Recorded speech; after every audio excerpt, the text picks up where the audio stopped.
In a world full of noise and power games, sometimes history whispers the name of a new fire leader, not born castles, but carved from the struggles of his people. This is the story of Ibrahim Traoré, a young soldier turned revolutionary, a man rising not for power, but for purpose. In the heart of West Africa, where dreams are often crushed by war, corruption, and foreign influence, one man stood tall with a voice louder than bullets and a heart bigger than fear today. He is known by millions as the new Sankara, the boldest symbol of African resistance in our time.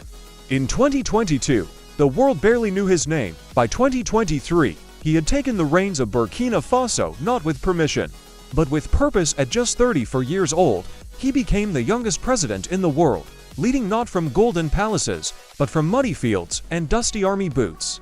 In a time when most leaders grow soft behind glass walls, Traoré walks through the streets with his soldiers, eats with the people, and speaks in truth, not diplomacy. While the West labels him radical, his people call him hope. This is not just politics, this is a movement, this is revolution, reborn. Ibrahim Traoré was born in 1988 in a modest village in the Bondakai department of western Burkina Faso. His father was a farmer. His mother, a quiet but powerful figure in the home. There were no golden cradles, no foreign schools, just the sunburned soil of a forgotten nation. From a young age, he witnessed what it meant to live under the weight of poverty, children with empty plates, villagers begging for clean water, but more than anything, he saw the dignity in those who kept fighting, and the shame in those who betrayed their country for comfort. That's where the seed of resistance was planted. Ibrahim wasn't just a dreamer. He was a sharp mind with fierce discipline. He earned his place at the University of Ouagadougou, studying geology, but as lectures filled classrooms, his heart beat elsewhere, not in theories of the earth, but in the cracks of his country's foundation. Soon, he joined the Burkina Faso military, where he would learn more than combat. He would learn strategy, sacrifice, and the difference between following orders and following purpose. Traoré climbed the ranks quickly, not because of favoritism, but because of raw leadership, quiet in voice, but loud in action, calm in battle, but fiery in spirit. Traoré was not the loudest in the room, but when he spoke, men listened. In the army, he earned a reputation for discipline, courage, and integrity. He refused bribes. He rejected favoritism, and unlike many, he didn't seek rank for power, he sought it to protect. His comrades called him the flame that didn't flicker, calm, focused, and burning with something deeper, a sense of mission. He became a captain, leading operations in dangerous regions where terrorists thrived, while others hesitated. He advanced. The deeper Traoré went into the battlefield, the more he realized a painful truth: the enemy was not just outside, it was within. Corruption had infected the very army sworn to protect the people. Weapons would disappear before battle. Supplies meant for soldiers were sold on black markets. Leaders dined in luxury while troops bled in silence, and behind it all, foreign hands pulled the strings. Traoré saw villages fall, not because they weren't defended, but because someone, somewhere, had sold them out. That's when he knew Burkina Faso didn't need more soldiers, it needed a revolution.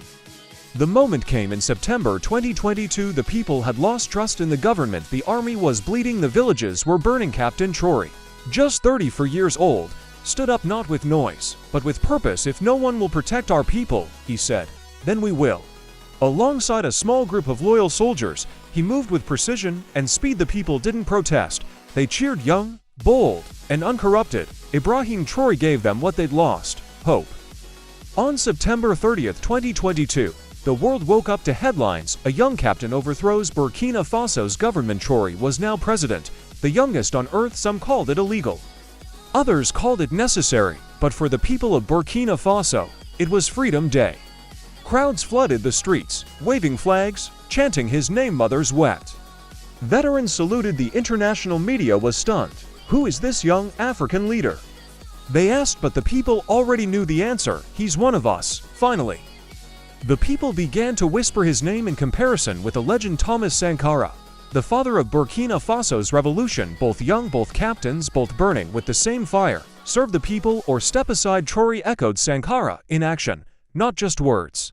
He rejected luxury. He traveled with soldiers, not limousines. He prioritized farmers, teachers, and nurses, not politicians. We are not here to rule, he said. We are here to rebuild. And suddenly, the soul of Sankara wasn't just history, it was alive again, in Traoré. While Traoré was gaining the people's love, He was also making enemies, especially in Western capitals. France, the former colonial power, watched nervously. Traoré removed French troops, he suspended military agreements, he expelled Western influence from national decisions. Burkina Faso is not for sale. He declared that single statement rippled across Africa. To some in the West, he became a threat, but to millions of Africans, he became a symbol, a young man standing tall in the face of global giants. Power comes with danger, and Traoré knew it, as he cut ties with powerful outsiders and confronted internal corruption. His life became a target. Multiple assassination attempts were made. One plot was uncovered just weeks after he took power, involving high-ranking military officers with foreign connections. Another attempt was exposed in 2023, a secret operation aimed at destabilizing his government, but every time he survived, they can kill a man. He said, but they can't kill an idea. He kept moving forward, guarded, focused, unshaken.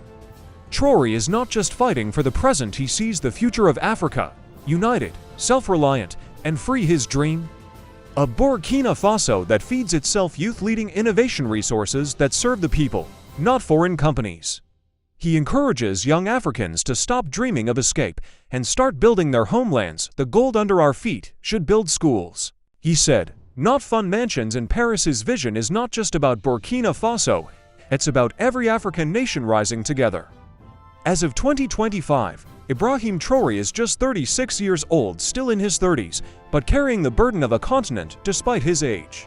He walks with the presence of a seasoned warrior. He's known for living a simple life, no lavish cars, no golden palaces, no luxury. He wears the military uniform of his people, the same uniform he wore in the field. He eats what they eat, he speaks like them, he listens. His humility is his strength. Unlike many leaders, Traoré doesn't chase wealth or fame. His riches are the respect of his people and the belief that Africa deserves better.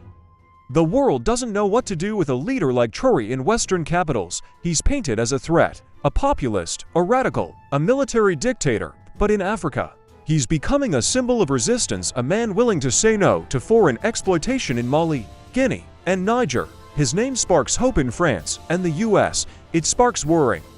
He's banned foreign media that misrepresent his country. He's terminated military deals with colonial powers. His alliances have shifted, strengthening ties with Russia, China, and other African-led movements. Love him or fear him, the world can no longer ignore him. It's impossible to talk about Traoré without mentioning Thomas Sankara, the revolutionary icon of Burkina Faso. Both men were young, both were soldiers, both spoke of self-reliance, anti-corruption, and Pan-Africanism. Sankara planted the dream. Traoré is watering it. People call Traoré Sankara reborn. He too rides a motorcycle, he too dresses like the people, he too speaks with fire in his voice. But Traoré knows Sankara's fate, betrayal from within, assassination, silencing. That's why Traoré is always on guard, watching his inner circle, learning from history, walking carefully through the flames of power. Ibrahim Traoré isn't leading for profit, he's leading for change. His government has pushed for free healthcare, better education, and improved infrastructure.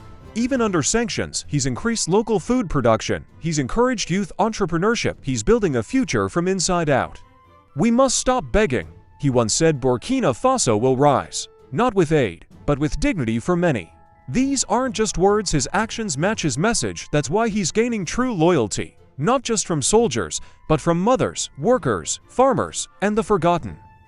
Being a revolutionary leader in Africa comes with a price. Ibrahim Traoré has survived multiple assassination attempts. Some came from within the country, others, many believe, were backed by foreign intelligence. In 2023, rumors swirled of a coup plot. A few high-ranking officers were arrested. In 2024, an ambush on his convoy failed, bullet holes in the armor. A narrow escape, but he didn't hide. The next day, he was on television, strong, fearless, and defiant. I will never kneel before foreign powers, he said. If I die, let it be in the service of my people. These moments turned him from a leader into a symbol of courage, of resistance, of African pride. Traoré speaks not just for Burkina Faso, but for all oppressed nations of Africa. He dreams of a united Africa, one that prints its own money, defends its own borders, and controls its own resources. He criticizes the CFA franc, calling it a tool of economic slavery. He promotes military and economic cooperation between African nations, especially Mali, Niger, and Guinea. Together, they formed the AES alliance, A breakaway coalition challenging Western control. We must stop being the backyard of empires. Traoré said Africa must lead Africa. His dream is bold, dangerous, revolutionary, just like the man himself. In a continent where most leaders are twice the age of their people, Ibrahim Traoré is defiant young. Fierce, bold, the youth call him Captain of Hope. His speeches trend on social media. His military jacket has become a symbol of pride in schools and universities. His image is painted on walls, not as a president, but as a revolutionary figure. Many young Africans, even beyond Burkina Faso, see him as the one who can finish what Sankara started. He doesn't live in a palace, he doesn't own luxury cars. His leadership is raw, real, and relatable, and in a world full of fake promises, that's revolutionary. Thomas Sankara was assassinated in 1987, but his ideas never died today. Ibrahim Traoré is walking that same path, fighting the same fight against neocolonialism, corruption, and injustice. But will he succeed where Sankara was stopped? Only time will tell. What is certain is that Africa is watching. The world is watching, and a new chapter in African history is being written, not in silence, but with the loud voice of a young captain who dared to say our people deserve freedom, not permission. Ibrahim Traoré is more than a man, he is a movement, and the story has just begun. This is Story of Legends. Like, subscribe, know, and build our word, and share this video for others. See you by other Story of Legend.